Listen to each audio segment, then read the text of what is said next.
All right, guys. I think most of us got that one wrong. I actually, on my little sheet of paper, I actually put like, yep, this is dead terrorists. But what happened? John Sastro, you look. I didn't get it wrong. All right. I got it right. All right, right. And also, I'm very happy about that because I think right before that match started, I was stomping on drone chips and how much I don't like them. And when for a while they looked like they were going to win, and I was like, oh, I'm going to look like an idiot on camera again. You know, I'm getting too used to that. But Heritage Nation turned it around. Thanks, Heretics. Yeah, it was a big turnaround. It came down to that Aniros not getting reps. Part of it was that he got jammed by the jam drones. Worked very, very well against him. Part of it was he just seemed slow getting the reps onto his targets. There was one point when he was still repping the one Enyo, so he wasn't jammed, but that Ishtar just dropped all the way into structure before he got reps on. I was just about to say, like in my notes, I kept wondering why those Ishtars looked like they basically didn't have a logistics on the field. Like they just dropped down and. When he was on them, when he had all his reps on him, he could just tank the whole time. Like those Ishtars could tank the entire team. Yeah. But he was just really slow switching, and then got jammed a couple times. He had the ECM drones on the whole time, so I think it finally came to at one point when it was still kind of a toss-up in the middle before that Ishtar went down. ECM drones, right. Yeah. It was just like they were waiting to get lucky with that ECM drone jam, and then they got it, and then it was all done from there. Maybe you just lost heart after that point. Like, He I gave up. can't do anything against these drones. So it really was drones that won. Yeah, drones won. Damn it. Do you ever counterfeit for that on your logistics? I assume we won't see any logistics with smart bombs. Oh, we probably will. Really? Yeah, all right. Guardians and Basilisks. Yeah. All right. Fair Or you just have one other ship on your team with smart bombs went over clear. The Damnation would have been a decent choice for that. They could have put it on that. Their Damnation was up close and personal with newts, but you can do that on things like Hugin or Damnation that has free highs and that could sit back by your Logi. All right. Let's talk more about the match and also a little bit about our contest, because we do, of course, have a few running this year as well. Before that, let's go to the commentators and CCP Sunset. Hi, I'm CCP Sunset, back in the commentary booth, this time with two shiny brand new commentators. How are you guys doing? Pretty good. Yeah? The first half in the booth definitely got me ready for this.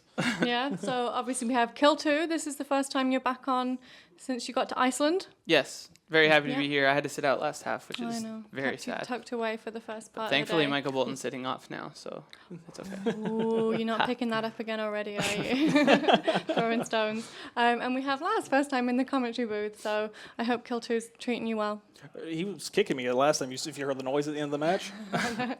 Okay, so there's some nasty stuff going on already.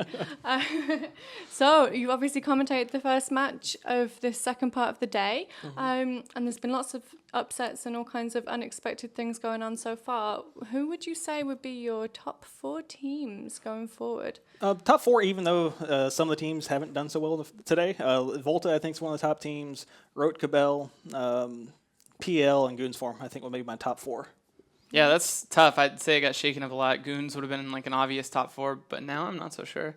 Yeah. And PL's easy top 4. Suddenly Spaceship's probably top 4. After that, it's tough. Maybe...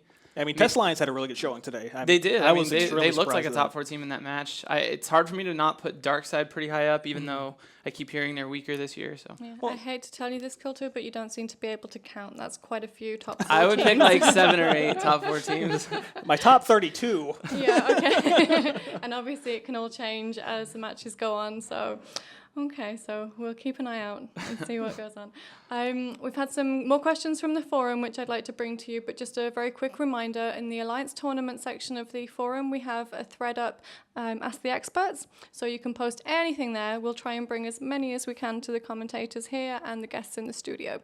So, questions from the forums, are you ready? I'm scared. You scared? Let's do it. Stealth bombers. We saw quite a few in the past, not so many right now. Why not? Take it. Oh, they're 6 points. 6 points is a lot of points in this tournament, especially with 12 people per team. And they're not that tanky. They're really thin. And if let's say, assault frigate doesn't get jam or doesn't get damp on it and it gets in close, it's going to be able to wreck those bombers pretty quickly. Yeah. And just for 4 points, the assault frigates are such a better choice. So it's a bit risky for a ship that's made of paper. Yeah, exactly. Okay. You agree with that, Kill2? Anything else you wanted to throw in? I agree. I think, I could maybe just say that along with better choices for the points in frigs, bombers are maybe also more risky because of the frigs. Like, the teams being larger and having a lot more anti-support in a lot of the setups means that it's just more likely that your bombers are going to get shredded by sabers way before anything really happens. It's a very risky setup, very circumstantial. So I mean, Okay, so the change to 12 pilots on the team has made quite a few differences to choices. We're going to head straight back to the studio so that you can have a few words from Soundwave before the next match. So we'll see you later. Back to the studio. Thank you very much, Sunset, and thank you to the forums for all the great questions, except the one whether or not Sunset is married. That one is just plain creepy. Guys, we have kind of been burning through these matches now, and we've been seeing the different setups. It kind of feels like there's more different setups this year than the previous year. I think so. The little bit of Minmatar Rush team, but overall we're seeing some weird stuff.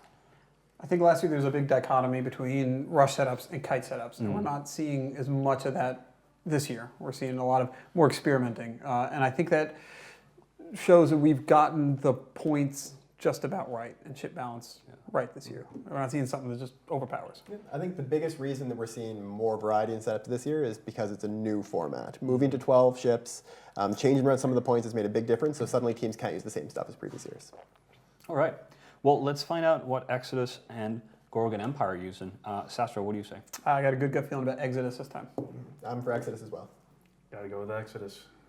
I'm going to go with Exodus as well, just because they're on the left side.